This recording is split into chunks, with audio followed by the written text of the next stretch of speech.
Hey, Jeff Pixley here with Jeff Pixley for Congress. I'm going to make a video in a few minutes about what happened at Quantico, Virginia on the 30th of September.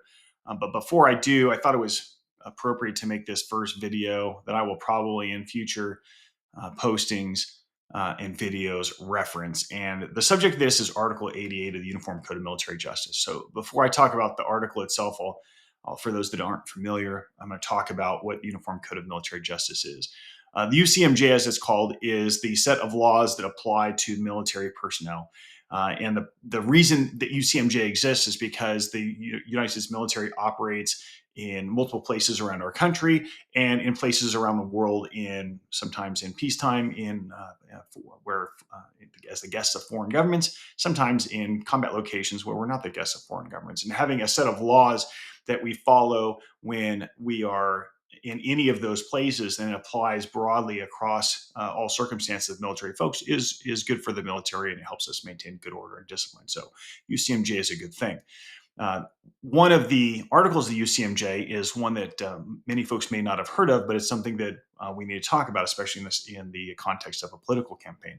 And that's Article 88 of the UCMJ. I'm going to look away from the camera and read you so you get it word for word.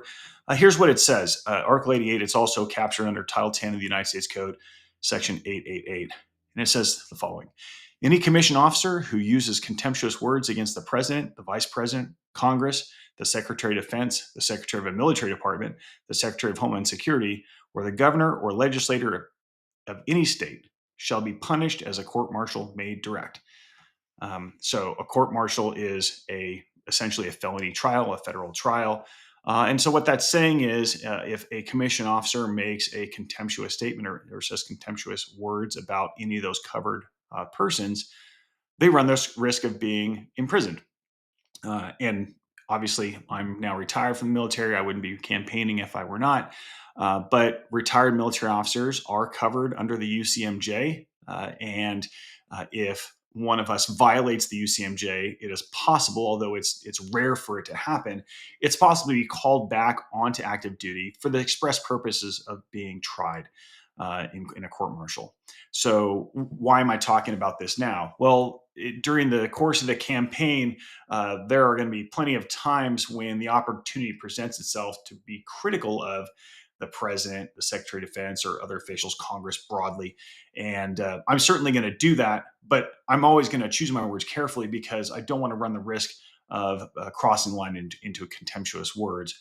And even though it's extremely rare for someone to be called to active duty to be tried, uh, I think if you're following politics today, you know that this administration might be the one that would be perfectly willing to break new ground there and punish someone for purely political speech, even if it doesn't violate the original spirit and intent of Article 88 and how it, I think, more appropriately applies to folks still on active duty. So that's why I'm going to choose my words carefully.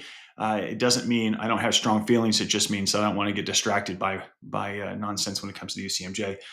When instead we can focus on the issues at hand. So that's your 5 minutes on Article 80 of the UCMJ, and we will see you in a future video.